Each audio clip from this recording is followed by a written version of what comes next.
Hi, everybody. There's Michiko. She's already bored. She's already bored with what I have to say. And Charlie, hanging out on this beautiful, very rainy Sunday. I don't know if you can see the rain. Can you see the rain? I don't know if you can see the rain because of the glare. Isn't that pretty cool? It's one of those sunny, rainy days. It's been off and on raining today, and I'm thrilled to bits because we need lots of rain. California does, being a drought state, but I'm happy it's been raining. Hello, everybody. Oh my, that is some serious sun. Okay, how's that? A little better? Hello, everyone. Hello. Welcome. It's Saturday. I said it was Sunday. It feels like Sunday. The whole holiday has screwed up my my sense of time. It's Saturday. Welcome on this beautiful Saturday. Okay, hold on. Let me fix this a little bit. Get a better angle there. Okay. Wonderful. Hello. Hi, everybody. You're having your fourth Thanksgiving today, Allie. That's crazy. I couldn't eat another bite after the actual Thanksgiving the other day. It was crazy. And I'm one of these people who I love stuffing and I love mashed potatoes. And my belly was so full and I was so uncomfortable, but I kept shoveling it in my mouth because it's Thanksgiving dinner. And then we still had dessert. So then we had apple pie and chocolate pecan pie, and I just kept shoveling it in. And I was so uncomfortable, but I got through it.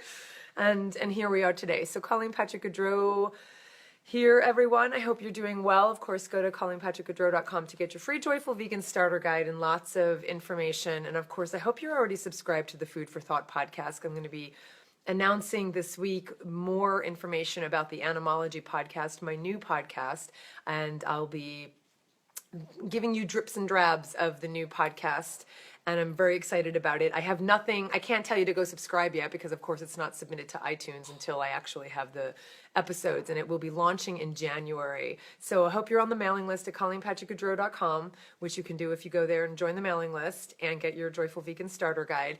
But once, of course, it's live, I hope you will subscribe to it. And of course, if you do subscribe to the blog, you'll just hear about it. Just stay close because I'll need you more than ever to really help the podcast launch big time. Did I say big time?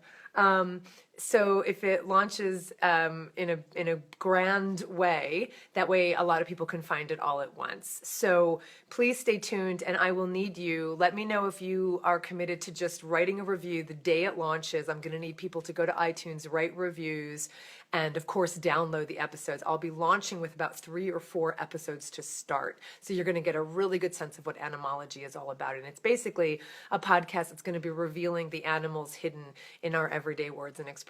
And I'm super excited about it. Jennifer, caught a cold, so missed Thanksgiving, lost sense of taste, the worst insult for this delicious holiday. Well, lucky for us, Jennifer, there's always opportunities to eat. And I don't know about you, but I find that the Christmas holidays, kind of the other winter holidays, all the other winter holidays, tend to have the same kind of menu items that Thanksgiving does. And plus, I have learned, because, I love mashed potatoes, but, I rarely make mashed potatoes other than at Thanksgiving time. And recently I was like, why don't I make mashed potatoes other time, like other days? Like, I don't have to wait for Thanksgiving. So you don't either, Jennifer. You have to get well, and then you can have your mashed potatoes another day. Hello, Daniel. It's so good to see you. Well, I can't see you, but it's good to see that you're here at Full Circle Farm Sanctuary. Really lovely. Thank you for all you do and Full Circle. And happy Thanksgiving, Deanne. Happy Thanksgiving weekend, since I've already gotten the day wrong. It will be on Google Play. It's going to be on Stitcher. Thanks for asking, SI. The Animology podcast called Animology, revealing the animals in our everyday words and expressions. It will be in every way people can listen to it. So I am launching with a bang. And, I started the Food for Thought podcast. It's 10 years. ago. And I did not have a plan when I started Food for Thought. It was what, just what made sense, and certainly kept creating content that I knew was valuable for people. Animology, because it's 10 years later and podcasting has now really come into its own, I've got a real plan, and I am going to be spending the entire week, next week, recording about 10 different episodes. I'm going to have a bunch in the bank. I got to keep hammering away to keep up with that schedule. And I also have to have this done before we leave for Africa, which is the mid-December. So I'm planning on launching the second week in January. And I will tell you this, I will give you a hint about the first episode. The first episode is inauguration.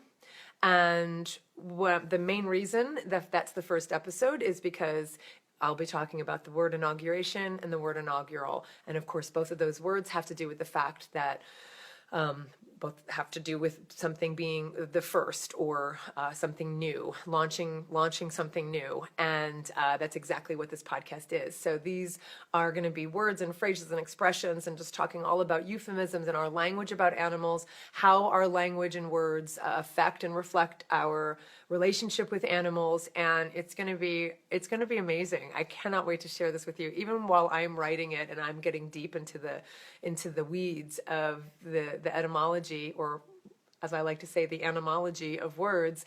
I get so excited just writing. I'm just so excited writing it. So I'll be writing it, and all of a sudden I'm like, oh my God, this is so fantastic. And I cannot wait to share it with you.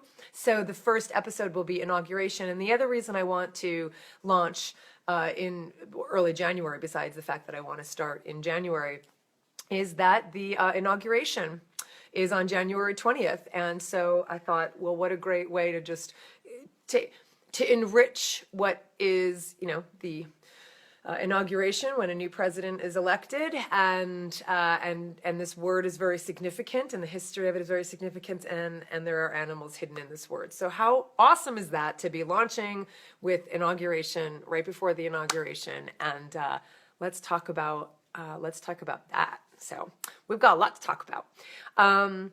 Tony asks what my plans are for Food for Thought. I'm not really sure, Tony. And I think what I had to do to make myself feel better about it is to just say, I'm not doing anything with it right now. I'm not letting it go. I'm not, making any determinations or announcements about it. I want to keep it open. And I think because of the nature of things, I'll have the opportunity to do that. So no big dramatic announcement about Food for Thought, but a big dramatic announcement about animology. And let's see where that takes us. And let's see what you think as listeners about the quality and content of this new podcast. But I want to be able to leave open the possibility of continuing providing content for Food for Thought. But I think you'll see this is the natural progression. I always knew when Food for Thought was going to be something new, whatever form it was going to take, whatever that meant for it. I knew that when I knew, I would know. Does that make sense? I knew that that when the time came, I would know the time came. And I feel like the time has come, and here we are moving in the right direction for the content that I think is really important to convey right now. Christine said, I wish you would do a TV program on the Food Network. We need a vegan cooking show and you would be great. Oh, you're very sweet. Well, tell them that. Dan, you can't miss Food for Thought. I just released an episode 2 weeks ago. It's not over. It's not over. It's not going anywhere. Daniel said, I'll listen to your podcast instead of the actual inauguration for much more positive. Yeah, there's going to be a lot to talk about with just the word inauguration and animals and portents. And yeah, we've got a lot to talk about. So hello, Billy from Atlanta. Welcome. Thanks for joining. Hi, Michelle. Cindy said that she prepared my acorn squash recipe. Oh, and the apricot curry. Seriously. OMG delicious. Right? If you guys don't think that because Thanksgiving has come and gone, you cannot make this acorn squash with the curried apricot dressing. It is fantastic, and it's up on the website. Go to ColleenPatrick-Goudreau.com. It's under blog. Click on blog and go get yourself the recipe for the stuffed acorn squash with curried apricot dressing. It's to die for, but mostly to live for. So go check it out. I'm so glad, Cindy. That makes me really happy. Morlinda says, totally vegan, plant-based, whole foods. Thank you. No, Morlinda, know you. Good to see you. Good to see you. And what else do we have? So Tony says it makes sense. Thank you. And Tiffany says, which episode in one of your food for thoughts do you discuss the meaning of the term evangelical and how you mention that there are better ways to discuss veganism? Tiffany, I think that was in one of the episodes as part of the the 10 stages of what happens when you stop eating animals. So I did a whole series called the 10 stages of what happens when you stop eating animals. And one of the stages was vegangelism. As many of us know, when you're very excited about the transition and the awareness you have becoming vegan, we want to spread it and we want to tell everyone. And of course, we can be accused of evangelism, or as a better term, vegangelism. And so I talk about it in that. So I'm not sure what stage it is, but go to Food for Thought, search there. You can go to the website and search for that episode. And also, just to let everybody know, I am in the process. I'm trying to get everything done. I'm just working day and night, trying to get all this launched before Africa. I'm working on an ebook, just a very, very much a PDF of the transcripts of the 10 stages of what happens when you stop eating animals, because I think the information that's in those episodes, I think, will really serve listeners really well, or any new listeners or anyone who's interested in that topic or content in written format. So I am working on, people will be able to buy the transcripts individually for a couple bucks, or the whole PDF for a few bucks. So so go listen to the episode, but when and if you want the transcript to read it, it's coming. I'm very excited about it. Thanks for asking. Yay, Cindy, I'm so glad. Megan said, my mother made pumpkin soup, but it didn't come out very well. Oh, but I appreciated her trying baby steps. It's true. It's really hard it's so hard when you put all the effort into making a new recipe and you buy the ingredients and then you spend all the time and then it doesn't come out well. I try and repurpose any recipe that doesn't come out very well. As you know, I don't know if you saw, I was making a cake about a month ago. Total flop because I forgot to put in the vinegar to activate the baking soda.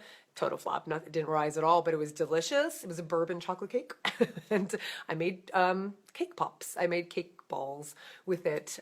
So there's always a way to repurpose it. But of course, and that's one of the things about cooking, is the more you do it, the more confident you get. And the more you get confident, the more you know when you mess up what you did wrong and how you can fix it.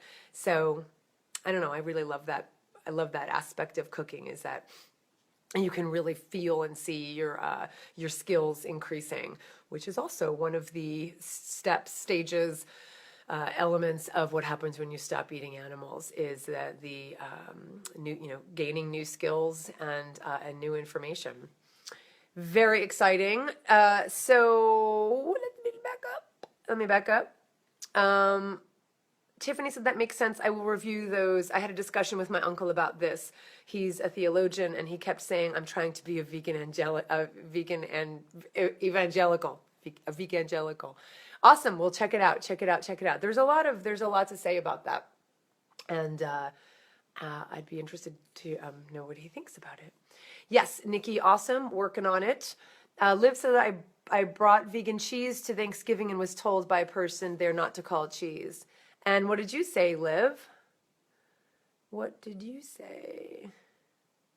Aw. But Cindy, you said that you made my squash. Did anybody eat the squash? I mean, so your family is clearly, assuming your family was there to eat the squash, did they eat the squash? Marina made kale chips today. I love kale chips. I haven't made them in a long time.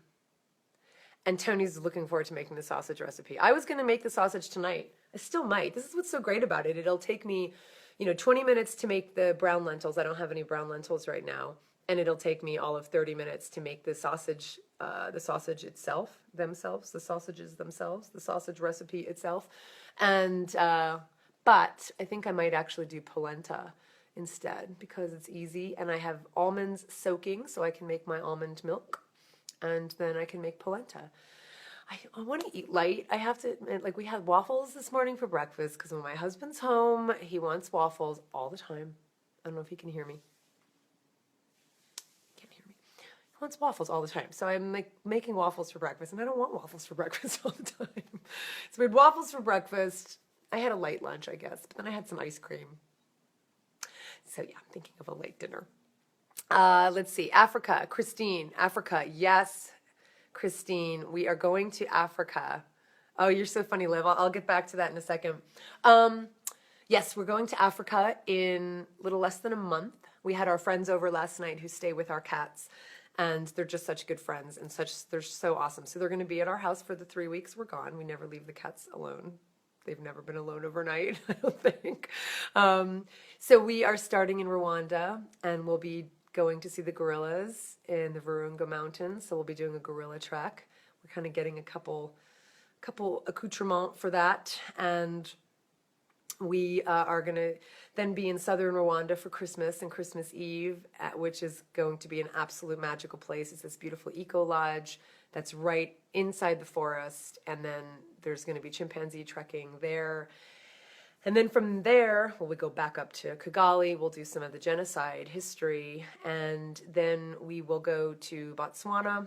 We'll be doing a safari for a week. And then we will go to Victoria Falls, and then we'll go to South Africa. So if anybody's in South Africa, we're doing a meet and greet. I'm doing a little talk. And I want to say book signing, but I'm not bringing any books. It was too expensive to ship them to South Africa. But I am doing a meet and greet at is it called? Plant Cafe in Cape Town. So if anybody's in South Africa, I will be there. And you can see on my website, if you are interested, which date. I'm all screwed up on dates. Clearly, I don't even know if it was Saturday or Sunday today. So you'll have to go to my website and see what day I'm there. No worries, Mandy. Thanks for asking. My husband and son, they are vegan, but my daughter is not. But she loved the acorn squash. Exactly, Cindy. So I don't know, recalibrate that perception you had because it sounds like they are open.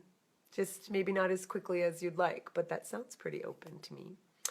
The non-vegan host had made a lot of different delicious vegan dishes because I was there. That's awesome. I love it. Live. And yes, Christine, it will be awesome. It is a trip of a lifetime. If I die after that trip, I'll have lived. I'll have done everything. Yeah. Well, I won't. I need to do my new podcast, so I don't want to die yet. But it is a dream, and I'm very excited about it. Kim, what are you doing? My friend Kim has joined us. Kim and I went to high school together many years ago, just a few years ago. Kim, it's good to see you. We might be going back to New Jersey probably February or so hopefully we can connect while I'm there. Dying to go on a safari. Are some safari companies more animal friendly than others? I'm not going to die, Tony. I'm sorry I said that. Okay, gotcha, Cindy. Diana, so it really depends. I mean, we obviously looked for a safari. I mean, you're going to find a lot of reputable safari companies. So if you mean animal friendly in terms of the food they serve, every safari company that we've talked to and other friends who've been on safaris, everybody I have talked to has agreed that that vegan food they'll make vegan food. I mean, it's not a big deal. I mean, the truth is, a lot of these places, no matter where we go, they're catering to Europeans and they're catering to tourists. And lots of times, people aren't asking for them to do anything special. They're going to make what they think is going to be, the luxury food for Europeans and Americans. However, most indigenous African food is very heavily plant-based. So we are not worried because our message is basically give us as much indigenous African food, depending on where we are, Botswanan, whether it's Botswanan food or Rwandan food or South African food. So we're not worried about it. But in terms of safaris themselves, yeah, I mean, you're going to want to look for reputable companies, and most reputable companies, they're there to make money off of the tourism of seeing these animals. And of course, that money goes right into protecting these animals, especially with the gorillas. It's not cheap to go see these gorillas, but I would pay anything to go and see these gorillas, not because I think I have a right to, but because I know the money also goes right into protecting them. So of course we're going to be with armed guides bringing us to see the gorillas, and they respect the gorillas. They limit the number of people who go each day.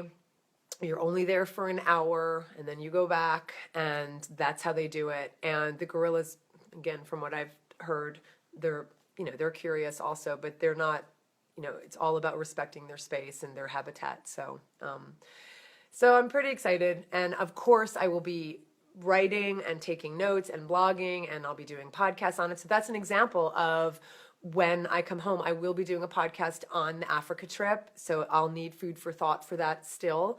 And so I'll share as much as I can with you. And of course I will take photos. I've even borrowed a good camera from a friend of mine. I still have to learn how to use it. I've only used an iPhone for a long time. I used to have a point and shoot, but I don't anymore. So we borrowed a really good camera, and I plan on taking lots of photos, and I will of course do videos. I might not be able to do live videos, but I will share what I can, especially if it's valuable, and I think you're going to like it. Yes, I will take lots of photos, not just for you, but for me, because I'm excited. I'm really, really excited. So that's that. And then we come back January 6th, and I plan on launching Food for Thought just the week after that. So I plan on having everything in place. Did I say Food for Thought? Animology right after that. And I'm going to need to call on you the day we launch. I'll be putting up an event page. I'm going to be creating a press release. I mean, I'm really launching this with real with a real passion and seriousness behind it.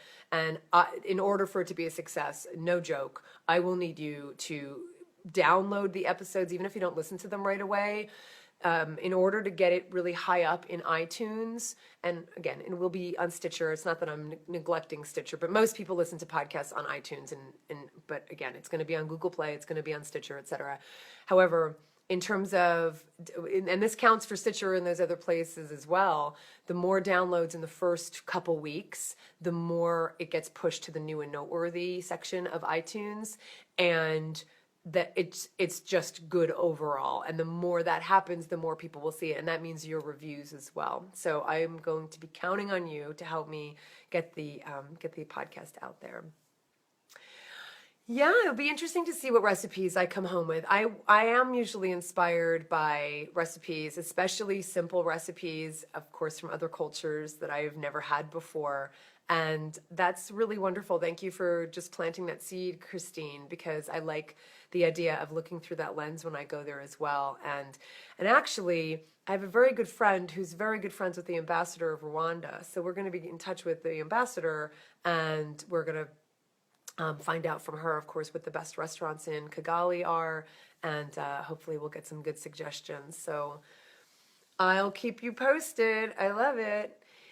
Yay. And so finally, before I go, I didn't want to do all the talking. I wanted to hear how your Thanksgiving was. I'd love to know from you not only what you ate, because I know we eat great food on Thanksgiving. I wouldn't be surprised how amazing your food was, but were there any interactions that were helpful? Were there any interactions you had that were surprising? Were there any interactions you had with people where you would have normally behaved one way, but you decided to behave another or respond in another way? Tell me any stories you have about how this Thanksgiving you found yourself more grateful or close to people or not. I would love to just hear that, because of course we talked a lot about leading up to Thanksgiving, and especially in this really volatile climate right now with people feeling so sensitive about the election. What an interesting time to join with people who may not agree with one another around politics. Hello, Aram. Good to see you. I've used cut 2 carrots with 1 knife several times in my classes, and the kids giggled. They know I'm vegan, consciousness raising. I love it. It's true. And just to let you know, Aram, the podcast is going to surprise you because it's so vast and broad and deep, this topic. So it's not about, I always caution, I'm aware of this too, and I have to caution myself not to be prescriptive when it comes to language, because that's not how language works. It's very rare that you can tell people to say something or not to say something, and that becomes part of the public general vernacular. So what we can do is mirror. That's what we do. That's what we are. We're social creatures who mirror language from one another. And that's what that's what I've done with the cut 2 carrots with one knife. Here's a way to say it differently so that we're still conveying what we want, but without using such harsh, violent language. And of course, when we say it, then it mirrors that back to other people. And so what you're doing, saying it in your classroom is so important, because that's what will then resonate and be carried. I don't have to do a podcast episode where I say, that's really messed up. It's so violent. Why would you say that? Can you please say something else? I don't have to do that, because listeners, because people, I don't care what you say, I'm going to say this, ready? Are smart enough to glean from the information you give them what to do with it. And I have had that experience for 10 years. Very thirsty. I should get some water. With Food for Thought, or with all of my content, is I put the information out there and say, here's the information, do with this what you want. And I know people are smart enough and compassionate enough and savvy enough to take that information and do the right thing with it. So it's going to be the same way with Food for Thought. There's so much to say about the language we use, and it's not just derogatory. I'm not going to be talking just about the pejorative phrases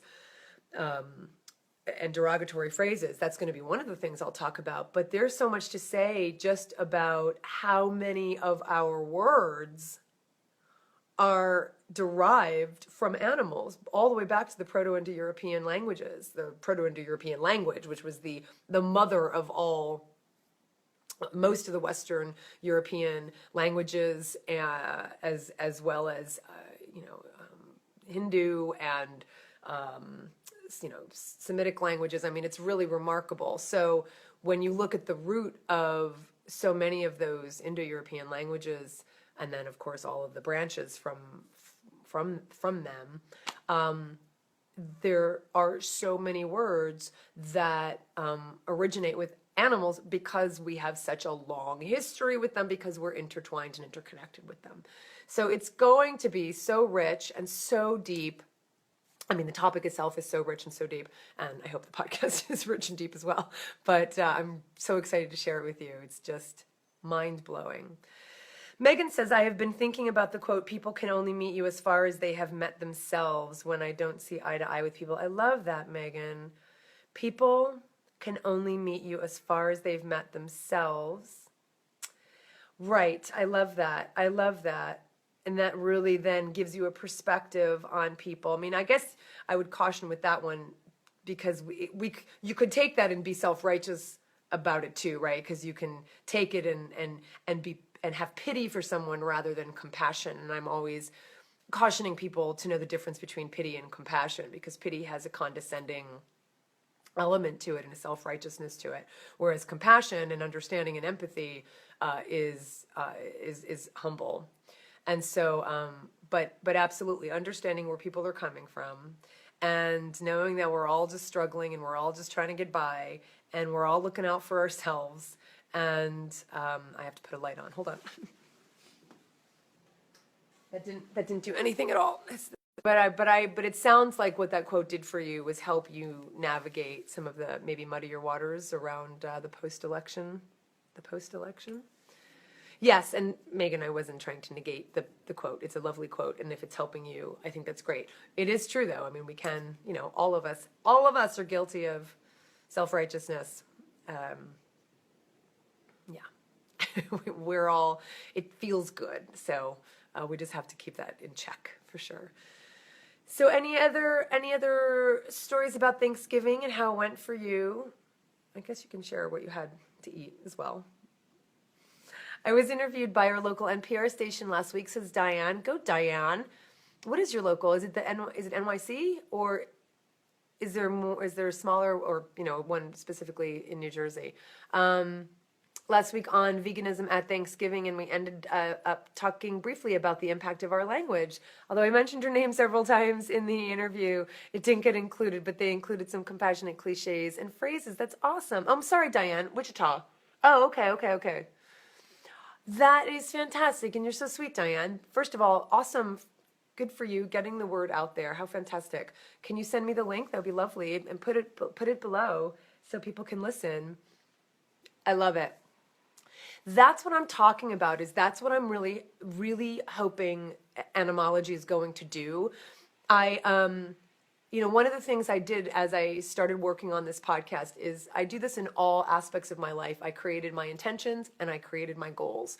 And so one of my intentions for this podcast is for it to be a mirror for people so that it reflects back to the listeners just the language that we use in a celebratory way and in a derogatory way.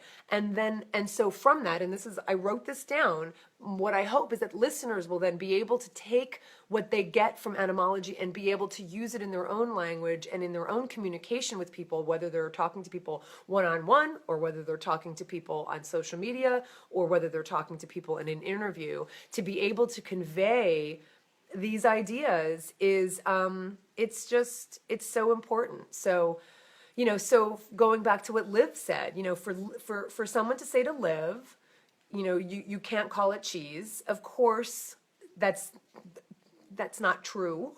First of all, Liv can call it what she wants. But we have to understand that language is really powerful. It reflects and affects what we believe and the values we hold.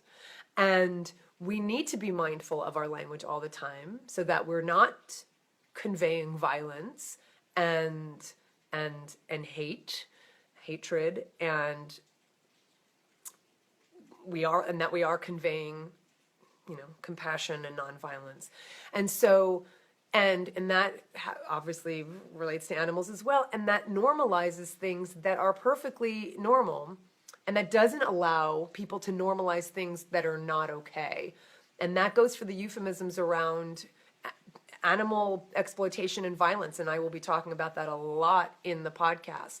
So Liv, of course, she said it was a marketing ploy. That's hilarious. I mean, it's hilarious because this is what's so interesting is that the biases that people hold and that the meat, dairy, and egg industries hold are status quo. And so people don't think they're biases. And they think that a vegan comes along and says it's vegan cheese and that it's a marketing ploy. And it's like, no, that's your bias, thinking that cheese is only for dairy products. And that bias exists because it's status quo. But it's still a bias. Can I show you something? It's pouring right now. Can you see? It's just pouring. I love it. Oh my God, I love the rain so much. Pouring. I love it. So of course, Liv, I don't ever just say something like, no, it's cheese. It's definitely vegan cheese. And this is not to say that you were saying this. I would say something like, I'm sure you did. Like, right? It's dairy-based cheese. It's non-dairy cheese. And if someone said, well, you can't use that, you can't use that for vegan cheese. I guess one of my questions to them would also be like, why? Why? And what are you so threatened by? Why are you threatened by, how does it take away from your experience to call a non-vegan cheese? It's cheese. It goes through the same fermentation process. It's fat. And that's one of the things I also really convey to people is that it's fat. And so it's just using plant milks instead of dairy milk.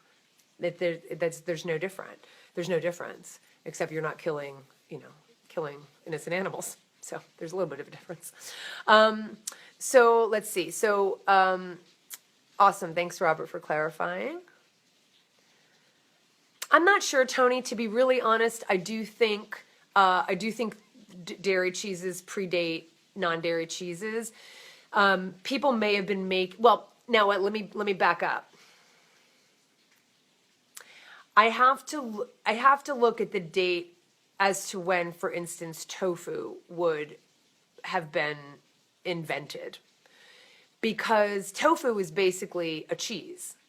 that's what it is. You create a milk, and you then add a souring agent or a fermentation agent or a coagulation agent to the milk to create this newly textured fermented item based on that milk. So in that sense, their cheese is very old. Non-dairy cheese is very old, but and so is dairy-based cheese. You know, we started domesticating sheep and goats around 10,000 years ago. They were the first animals domesticated, and they were first domesticated for their milk, and then cheese was made right around that time. But I will look at the exact dates because it's helpful to know.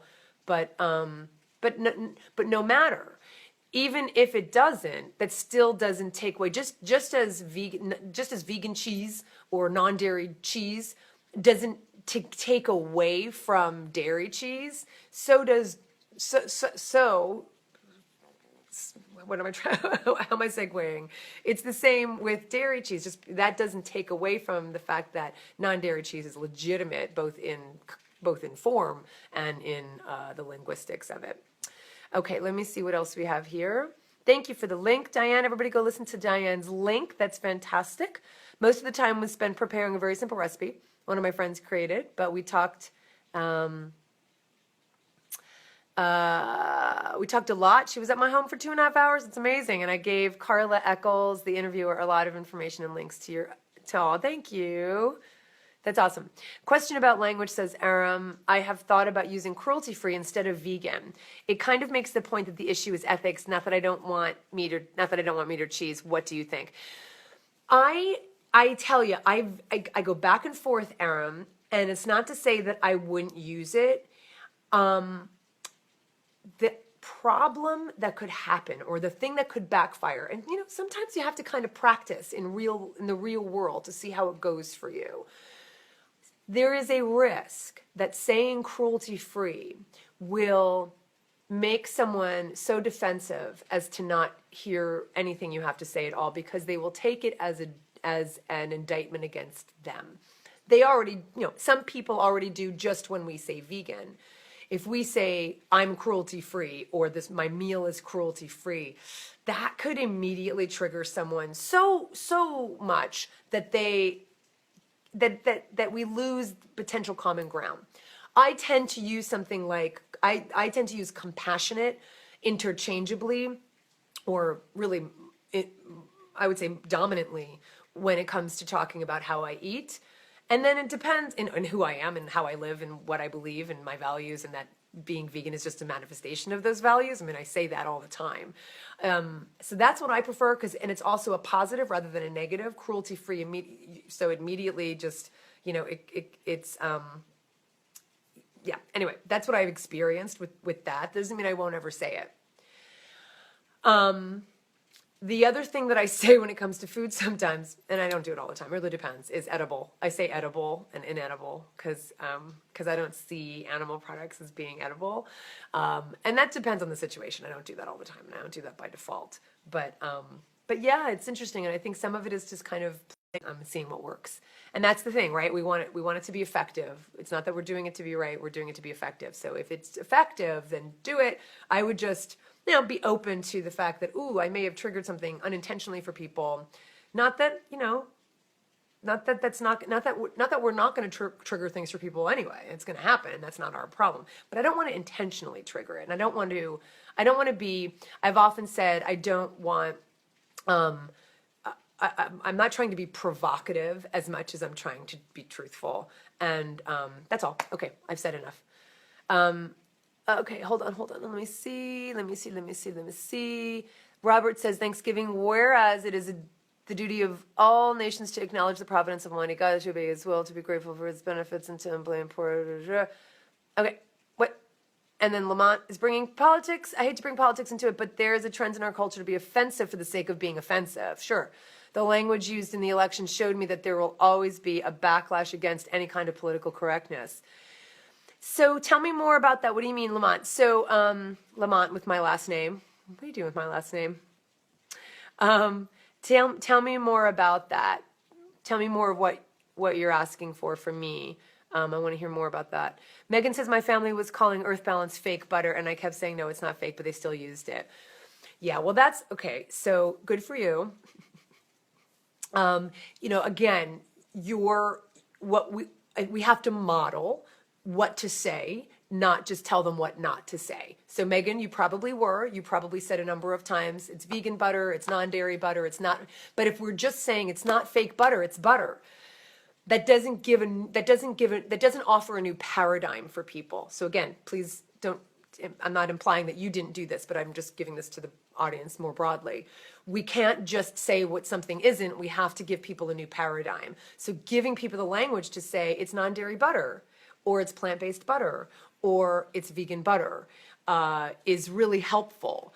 And especially with butter, I mean, it literally is fat. That's what it is. That's what peanut butter is. The word butter doesn't convey only dairy. And so that's one of the things that might be helpful when we're talking to family members is say, you eat peanut butter.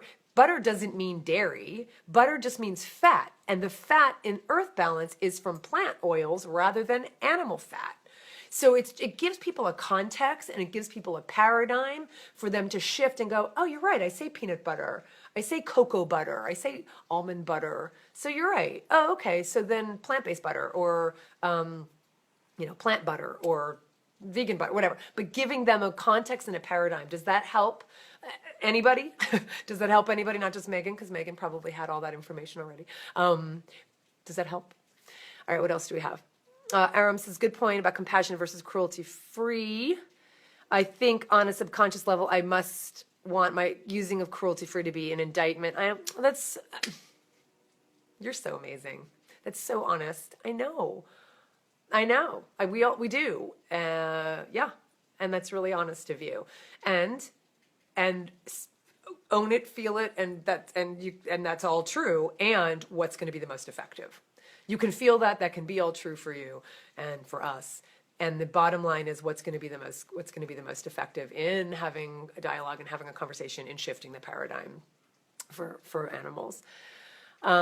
Yeah, so good. Glad that helps, Megan. And Angela says, on those occasional days when my boss offers to bring back lunch for me, he always suggests a burger or some other animal product, though he knows I won't eat it because he thinks it's funny. I've tried different responses to no avail. Yes, we use body butter as well. Aram, apparently, some people more than others. So, Angela, is he making a joke? It was a he, right? Is he making a joke and saying, oh, I'm going to go get some burgers for everybody. I'll get some burgers for you too. Haha, bye. Or is he saying, I'm going to get some burgers for you? No. What is it that you want? Like, is he actually asking you for what you want? Or does he bring back a burger? So tell me what it is what is it that you're reacting to? Are you trying to find a way to react to him actually bringing you animal burgers? Or are you asking me how to react to his teasing? Because those are two different things. The sun is piercing through the clouds and the rain is coming down and the sun is setting and it's so beautiful. I love it. Such people wearing t-shirts saying people eating tasty animals is just offensive because people feel they're being judged. Totally.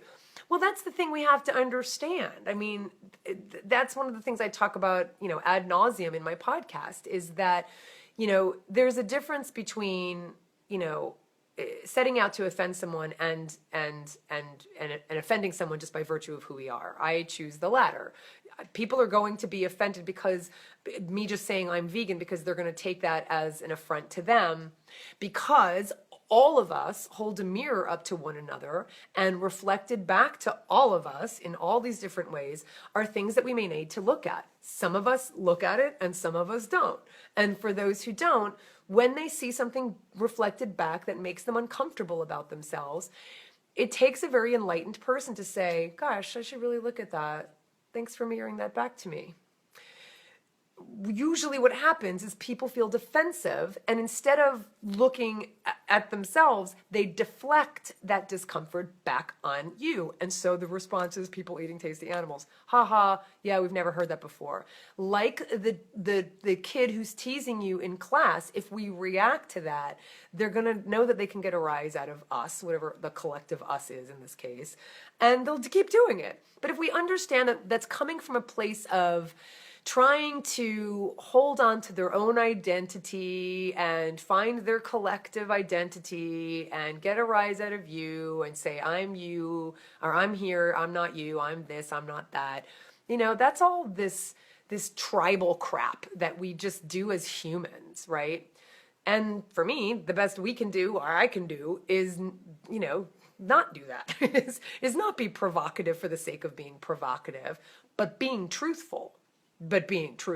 And that's the line. And that's why I always say, like, the question has to be, what's my intention in this?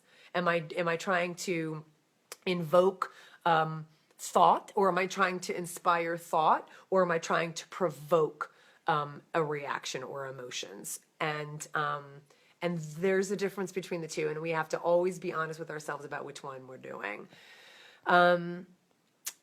Angela says he doesn't bring back a burger. He just constantly suggests animal parts. He finds it funny, as do the coworkers, and I'm the only vegan in the office, possibly the only vegan they know. Last time he said that the spots on the food were a ground up burger. I'm not, that's crazy. So you said you've tried a lot of different reactions, Angela.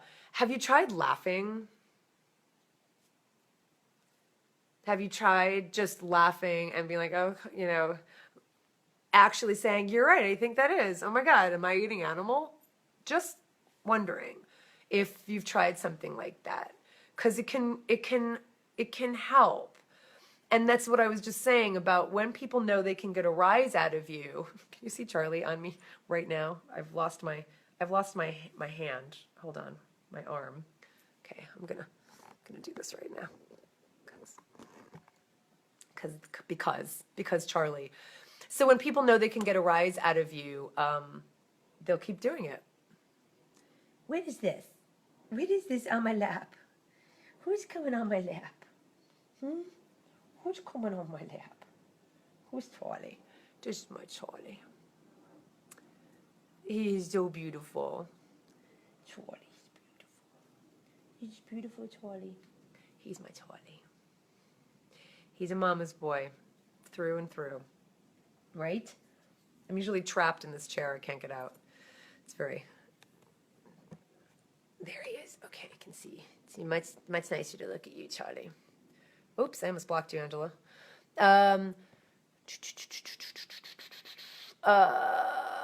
Thanks, Aram. Let's see, I'm going to go on while you're answering, Angela. Belinda said, I am having my non-vegan family for Christmas lunch this year, so I have a lot of amazing vegan dishes planned. Also, I have your book, The Vegan Table, on its way to me. Yay, for some inspiration. Extra inspiration. I'm confident everyone will leave with a positive outlook towards veganism and how tasty the food is. No doubt. That's wonderful, Belinda. That's wonderful. And just keep your expectations low. Let your intentions for that lunch be to bring people together who love each other, to share delicious, life-giving, not life-taking foods, and feed their bellies and feed their spirits. Let those be your intentions, and don't be attached to anything that may or may not happen from it. Don't feel that, don't be attached to any outcome you hope to come from that. Just be really clear about what your intentions are, and you will have a fabulous event, no doubt. Megan says, my coworkers always comment about how good my food looks and smells. Maybe try bringing something vegan in for everyone to try. She probably has. I bet you have, Angela. But of course, that is always really helpful. And deflecting like negativity really helps too. So when, maybe there are cases where they could be like, I'm going to bring you a hamburger. And we're like, nope, I've got X, Y, and Z. I'm good. I don't need anything. This is so delicious. Could also help. I've laughed it off. I've said that he will never see me eat animal products. I have a couple of your books on my desk. I've never actually gotten angry about it. Just brushed it off. Okay. But he still does it. Yeah. I mean, like I said, people keep doing it until until it's not fun anymore. So they're somehow getting something out of it. But I'll give you some other advice is maybe before going into work or going into the situations, try and see them differently. Try and just kind of have a different perspective of them. Try and kind of hold some, not that you're not holding compassion for them, but maybe hold some more intentional compassion for them. And before going into work and before going into the situation where you're interacting with them, wish for them an openness of mind and an openness of heart, and wish the best for them, and just kind of do something like that for 30 days before you go into work, and see what surprises happen from it. You'd be surprised what happens when we just kind of shift our thinking so that it doesn't feel like those are my coworkers and my boss, and I'm over here and they're over here, and how should I deal with this thing they're throwing at me? Shift the paradigm and shift the interaction so that you're not feeling reactive or on the receiving end or on the passive end, but that you're in the active, more empowered position. And that will come from you having the upper hand in terms of how you perceive the situation. And you'd be surprised what happens from just shifting the way you think about it. So maybe don't focus so much on what you can say as a reaction to them. Maybe focus more on how you can create a more compassionate perception of them, or just wish for them great things, so that you're in a position of activeness. That word? That's a word. Rather than passivity. Activity rather than passivity. Does that make sense? Can you still see Charlie? Little munchkin head. He's had he had a little skin issue, so he still has some scars. His fur hasn't grown back yet. Okay, so Charlie has left my lap. That's time for me to go, because that means I can get up. Oh, this is Johnny. All right. Well, I hope that helps everybody. Go to ColleenPatrick-Goudreau.com. Make sure you join the mailing list. Make sure you join the blog subscription. Make sure you subscribe to the blog. And so excited. Get ready for the second week in January to help me launch Animology podcast. And I hope you all have a wonderful Saturday, since that's what it is. People are probably out partying. It's Saturday night. I was thinking it was Sunday night. I've been working all day. It actually feels like Monday. But I'm going to go spend a little time with my husband. And then we have a Skype call with our friends who are going to Africa with us, because we have to get our heads together about a few things, and then hopefully watch a movie or something. Thanks, Diane. Thank you so much. And it's so good to hear from all of you and see all of you. Angela says, sounds good. Thanks. I'll give it a shot. This might even get back to him. And then anyways, as we are Facebook connected. Right on. Just be nice, people. Angela's boss. It's so silly. All right, everybody. Have a wonderful night, and I will talk to you soon. For the animals, this is Colleen Patrick-Goudreau. Thank you for watching.